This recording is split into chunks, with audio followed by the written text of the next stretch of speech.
MPPSC के 2021 के नतीजे हम सबके सामने हैं। शिवपुरी ज़िले से भी 3 अभ्यर्थियों का चयन हुआ है। पिछोर कस्बे से वर्षा कोहली जी ने मध्य प्रदेश पीएससी के 2021 में वाणिज्य कर निरीक्षक के रूप में उनका चयन हुआ है। हमारे साथ वर्षा जी हैं, उनसे जानेंगे कि कैसे उनकी प्रिपरेशन हुई और अब वो कैसा फील कर रही हैं इस सफलता के बाद। वर्षा जी, सबसे पहले तो आपको बहुत बहुत बधाई, आपका चयन 2021 मध्य प्रदेश पीएससी में हुआ है। धन्यवाद। वर्षा जी, एमपीपीएससी या कहें कि सिविल सर्विस में आने का आपका मन कब बना? ग्रेजुएशन के दौरान या शुरू से ही आपका इसमें रुझान था? मेरा रुझान बचपन से ही, जब से मैंने कलेक्टर पद के बारे में सुना था तो मेरा रुझान उसी ओर था। मैं समझती थी कि एक बहुत बड़ा पद होता है, बहुत लोग समाज में कुछ परिवर्तन ला सकते हैं वहाँ पहुँचकर। तो मेरा रुझान तभी से उस ओर था।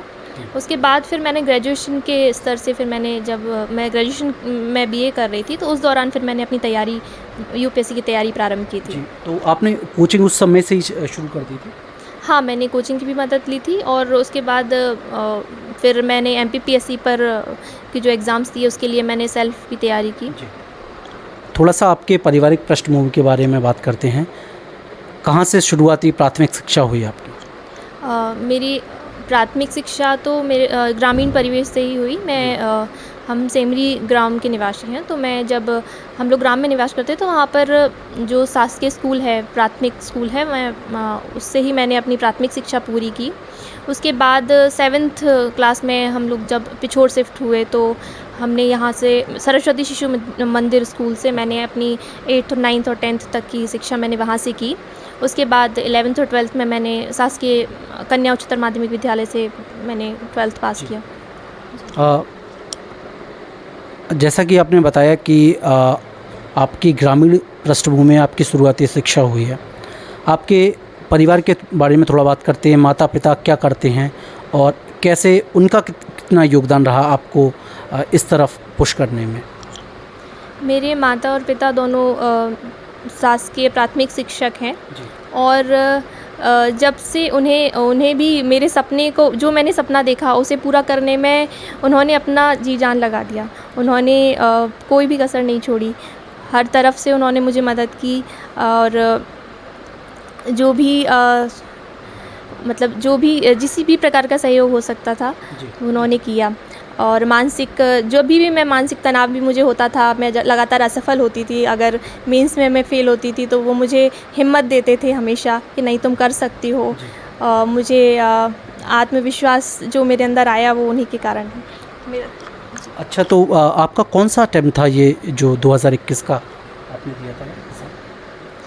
ये मेरा 5वां अटेम्प्ट था मेंस। मैंने 5वीं बार मेंस दिया। तो आपका यूपीएससी के प्रति भी रुझान बना था बीच में या एमपीपीएससी पे ही फोकस रहा आपका? शुरुआत में मैं यूपीएससी की तैयारी कर रही थी और फिर चूँकि मैंने इंदौर में रह के मैंने कुछ समय कोचिंग भी की।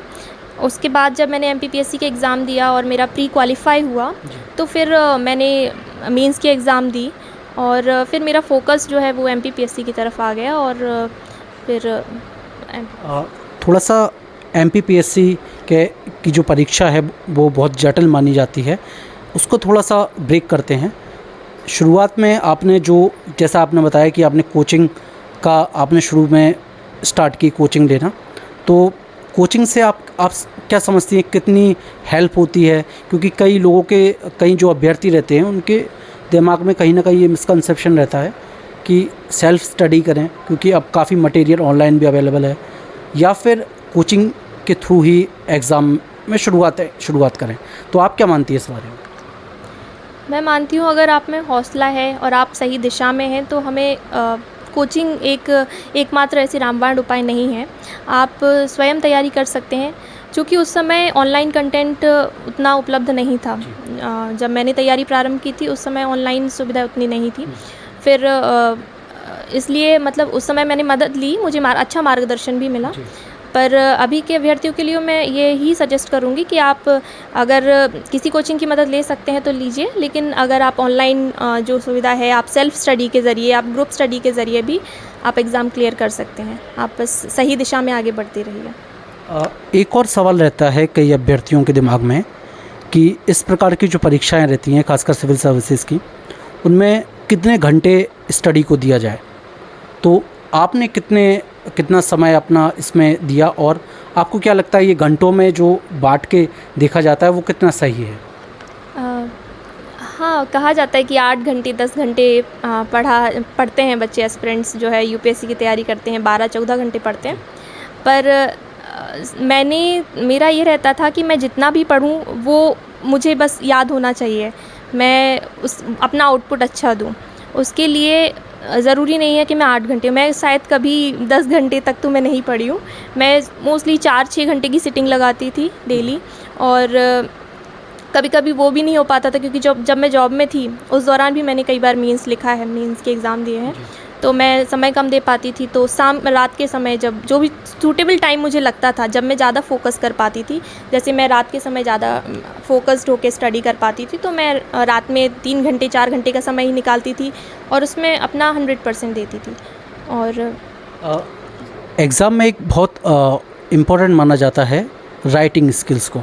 तो आपने अपनी राइटिंग स्किल्स को कैसे इम्प्रूव किया, या फिर पहले से ही आपकी उसमें कमांड थी, उसके बारे में थोड़ा सा बताएं। हाँ, राइटिंग स्किल एक बहुत ही ज़्यादा इम्पॉर्टेंट फैक्टर है, स्पेशली मेंस में। जब बच्चे मेंस के एग्ज़ाम देते हैं तो स्पीड की एक समस्या आती है। दूसरी समस्या, आप अच्छा कंटेंट लिख रहे हैं कि नहीं लिख रहे हैं, जो एग्ज़ामिनर आपसे डिमांड करता है। दूसरा मतलब स्पीड और एक अच्छा कंटेंट होना बहुत ज़रूरी है। तो इसके लिए राइटिंग की स्किल आप जितनी ज़्यादा प्रैक्टिस करोगे, उससे आपका मतलब राइटिंग स्किल भी बेहतर होती रहेगी, धीरे धीरे करके इम्प्रूव होगी। और मेरी भी कहीं ना कहीं जो शुरुआती अटैम्प्ट्स में मेरा मीन्स क्लियर नहीं हुआ, उसमें कहीं ना कहीं यही कमी रही थी, क्योंकि मेरी स्पीड थोड़ा स्लो रहती थी और मैं बहुत अच्छा आंसर लिखने की कोशिश करती थी। उस कारण से मेरे आगे के क्वेश्चंस छूट जाते थे।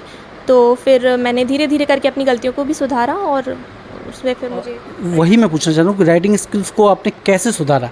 आपकी कोई ट्रिक थी या फिर सिर्फ हार्ड वर्क? हाँ, उसके लिए स्ट्रेटजी अपनानी चाहिए मुझे लगता है।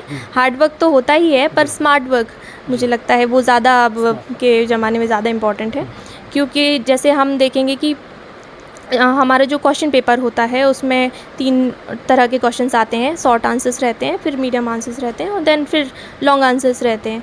तो उनमें आप जो आपके 3 घंटे का समय है एग्ज़ाम हॉल का, उसको आप डिस्ट्रीब्यूट करिए अपने अकॉर्डिंग कि आप कितना समय आपको किन आंसर्स में देना है, और उसके अकॉर्डिंग आप टाइम के अकॉर्डिंग प्रैक्टिस करिए, तो उससे फिर काफ़ी मदद मिलती है। कौन कौन से आपके ऐसे सब्जेक्ट थे जो आपके कहीं के स्ट्रॉन्ग थे, और कौन कौन से ऐसे सब्जेक्ट थे जिन पे आपको एक्स्ट्रा एफ़र्ट लगाना पड़ा? सब्जेक्ट्स तो चूँकि एमपीपीएससी में तो सभी सब्जेक्ट्स, बहुत सारे सब्जेक्ट्स आते हैं, मतलब हिस्ट्री, ज्योग्राफी, पॉलिटी। आपको कौन सा ऐसा लगा जो जिस पे आपने खासकर ध्यान दिया? मुझे सभी सब्जेक्ट्स मतलब मुझे बैलेंस लगते हैं, मुझे ऐसे कोई सब्जेक्ट बहुत कठिन नहीं लगा। हाँ, पर विशेष रुचि थी मेरी इतिहास में, भूगोल में, हिस्ट्री और ज्योग्राफी मुझे बहुत पसंद थे, और पॉलिटी भी मुझे बहुत पसंद था। तो अब चूँकि आपका चयन हो गया है, तो अब आगे आपको क्या लगता है कि इस जो पद आपको अब मिलेगा, उस पद से आप समाज में किस प्रकार का परिवर्तन लाने का प्रयास करेंगी, और क्या आपका विज़न है? समाज में मुझे लगता है कि अभी जैसे हम ग्रामीण क्षेत्र में, मैं अभी जब वर्तमान में मैं महिला बाल विकास विभाग में कार्यरत हूँ, तो मैं ग्रामीण क्षेत्र में विज़िट पर भी जाती हूँ, तो मुझे कई ऐसे क्षेत्र लगते हैं जहाँ पर काम की जाने की ज़रूरत है। जैसे महिला शिक्षा होगी, और उसके अलावा भी ऐसे कई क्षेत्र हैं, है ना, जिनमें काम करने की ज़रूरत है। तो मुझे लगता है कि मैं इस क्षेत्र में कुछ काम करूँगी, और महिलाओं के उत्थान के लिए काम करूँगी, उनको सशक्त करना।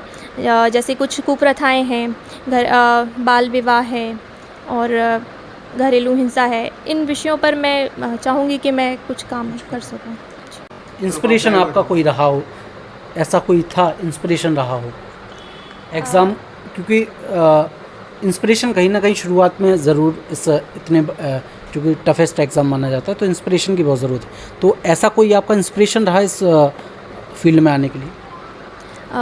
शुरुआत में चूँकि मैं बस कलेक्टर के बारे में सुनती थी, मैंने बताया जैसे कि, तो मुझे एक रुझान मेरा रहा। दूसरी अगर देखा जाए तो फिर मैंने जब जाना उसके बारे में आगे, तो फिर मैंने जो प्रसिद्ध सिविल सेवक रहे हैं जैसे किरण बेदी हैं, तो उनके बारे में जाना, उनके काम को देखा, तो मैं उनकी मतलब एक तरह से प्रशंसक बन गई। आज आपने जो उपलब्धि हासिल की है, इसका श्रेय आप किसको देना चाहते हैं? आप जिस मुकाम पे आगे आप खड़े हो गए हैं, किसको श्रेय देते हैं?